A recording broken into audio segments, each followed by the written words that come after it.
Alright, let me ask you this. You ever feel like you just don't care about camera gear anymore? Not in like a sell all my stuff and quit kind of way, but in a new gear doesn't really excite me like it used to kind of way. Because honestly, that's pretty much where I've been for a while now. And weirdly enough, I actually think it's slowly been making me a better creator. A few years ago, my eyes would absolutely light up looking at spec sheets, comparing cameras, watching every review, obsessing over every tiny difference. And it wasn't just camera bodies, it was lenses, gimbals, sliders, tripods, microphones, everything.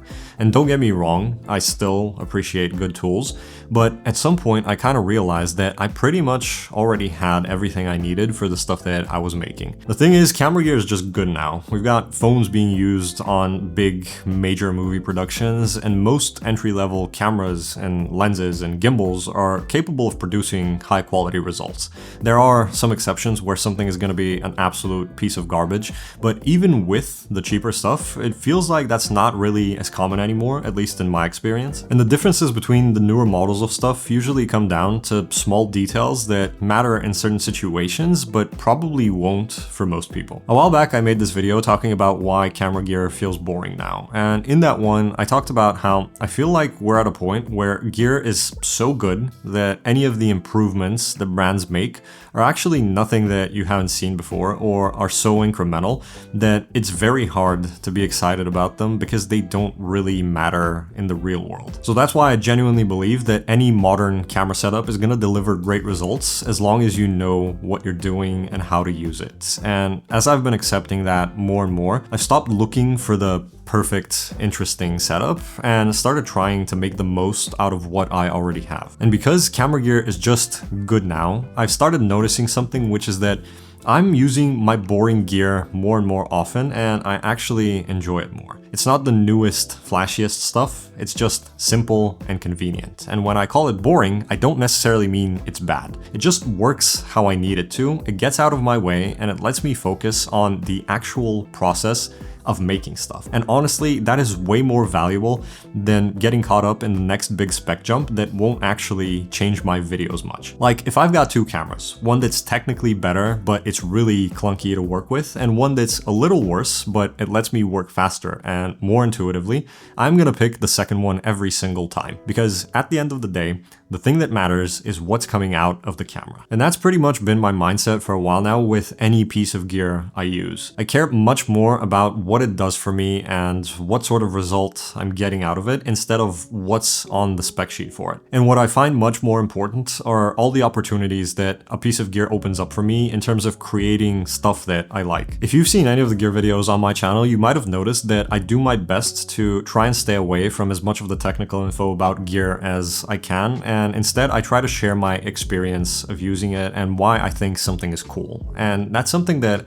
I want to keep trying to do with any future gear videos. Like, for example, when I made my long-term review of the FX30, something that I put a lot of emphasis on was that it's a camera that makes me excited to use it. The FX30 is by far not the best or the most exciting camera spec-wise. I actually know a lot of people that consider it boring, but for me personally, it's a camera that lets me work faster and that I find simple and convenient to use. And with that video that I made not long ago about that point of view filmmaking mount, that thing is also just a little goofy looking piece of plastic, but because of how good phones have gotten for video nowadays, I can just throw my iPhone on it and get some very decent looking point of view shots without having to rig out a helmet with a camera, clamps, friction arms, and counterweights. And in the video I did about the slider that I really like, I talked about how that has pretty much all the buttons that I need right on the thing itself so that I can control it and get all the shots that I need to get quickly. So again, both of those, simple, convenient, and that's something I wanted to make sure to bring up for both of them. And while I'm at it, I made a video about this DIY camera support bag that I made for myself recently,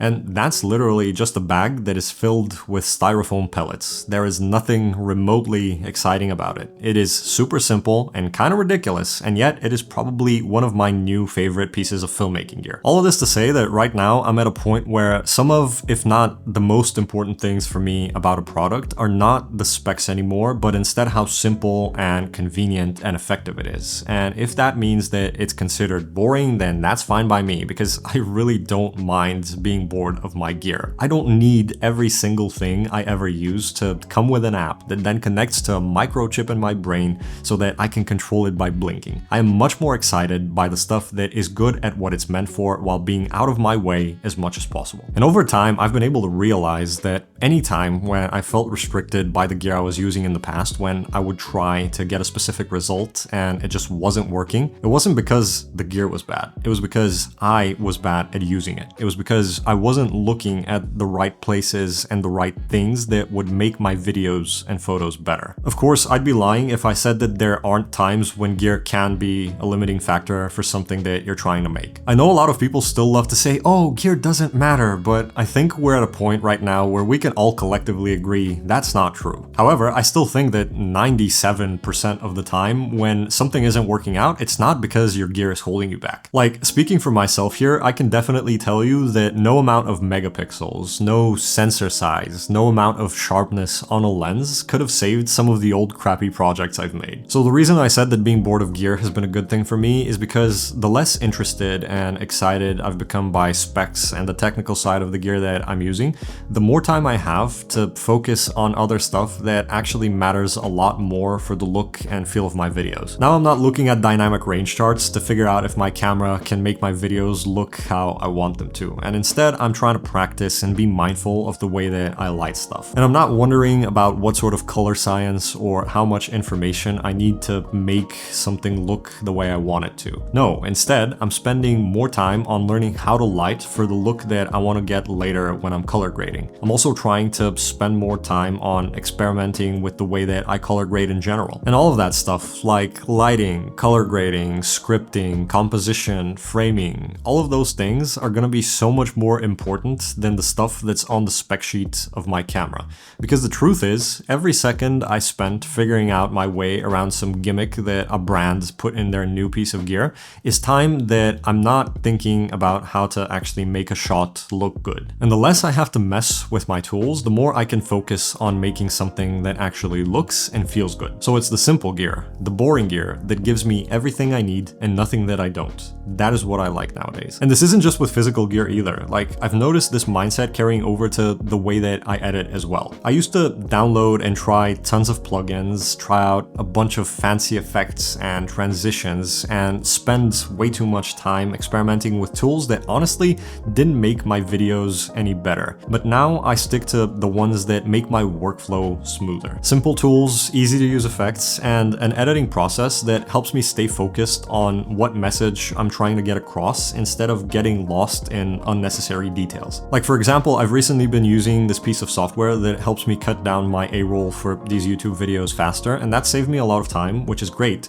But the reason that I like it even more is because of how simple it is while doing what it needs to. Like, I've tried alternatives to this before, which I'm sure are also great for the right workflow, but for me, they just had too much going on. Too many menus, too many features, automatic zooms, trendy captions, and you know what? I'm good.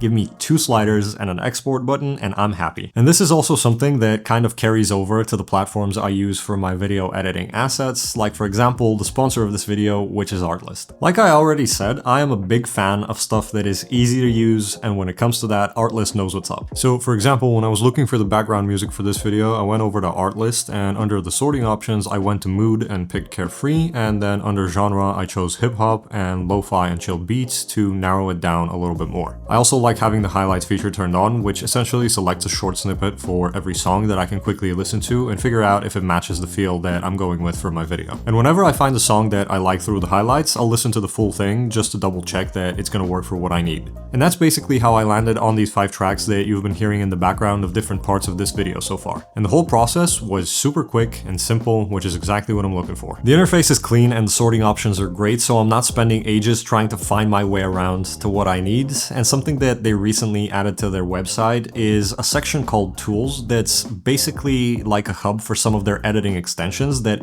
as of right now, are available for Premiere Pro, but fingers crossed, maybe eventually for Resolve as well. And some of those extensions you can use directly in your editing software. And honestly, if you want simple, then having access to everything that you need right where you're already editing is kind of sick. So whether I'm looking for music, sound effects, stock footage, a voiceover, or some editing templates, templates. It's basically all there, all on one platform, and when we're talking about tools that don't overcomplicate the creative process, the fact that all of what I just mentioned is under one subscription really helps out with the simplicity of it all, because it means that you're not going to be hopping between different platforms looking for all of those things individually. So if you've been thinking of making the switch to Artlist, you can go ahead and do that through my link in the description. That's going to give you 2 bonus months for free on top of an annual subscription, and it's also a great way to support me and the stuff that I make on this channel. Now, with everything I've said so far, I want to make something very clear. I still watch gear reviews, and I know a lot of people are getting hit with gear fatigue, especially on YouTube, and I kind of get it, but I still think it's important to stay up to date with what's out there. Not necessarily because I'm looking for my next upgrade, but because knowing what's available helps me if I ever run into different gear on set. Like understanding how new cameras work, what lenses are out there, and what tools are available, and how they work means that I can adapt quickly if I ever need to. But the difference is I'm not chasing specs anymore. I'm just staying in the loop so that I can have the technical knowledge ready and I can more easily focus on the creative side of things when it matters, instead of having to like look up tutorials when I'm already on set. And to be totally honest here, it's definitely taken me some time to get to a point where I can allow myself to feel bored of my gear and the gear that I've had the chance to work with in general. And that's only happened because I've spent enough time with the stuff that I already have available to figure out what it's good at and what it's not so good at. And I've also tried to be really intentional with the gear kit that I've built out for myself so that it fits what I need. So if you find yourself in this loop of constantly picking up new gear and messing around with it for a few days or a few weeks and hopping over to the next new and exciting thing, maybe consider trying to slow down a little bit and really digging deep into how something works and giving your brain the chance to actually get bored of the shiny gimmicks and features so that it can start thinking more about different use cases and why that thing can be helpful when you're making stuff, which is what's actually important. Because that's pretty much how you end up with gear that works well and that you can eventually get bored of, so that you've got more time and energy to spend on the actually important stuff. So yeah, I guess that I am kind of bored of camera gear, but honestly, I think it is one of the best things that have happened to me creatively. And if you're also starting to feel bored of the gear and the specs and all of the numbers on lists, then congratulations. You can give yourself a pat on the back, because I genuinely believe that that's one of the best signs that you're maturing as a creator. And if you're feeling stuck, then maybe that's something that you want to think about. What would happen if you just let yourself get bored of the gear, you stopped caring about all of the specs, and you just started caring about making some cool shit instead?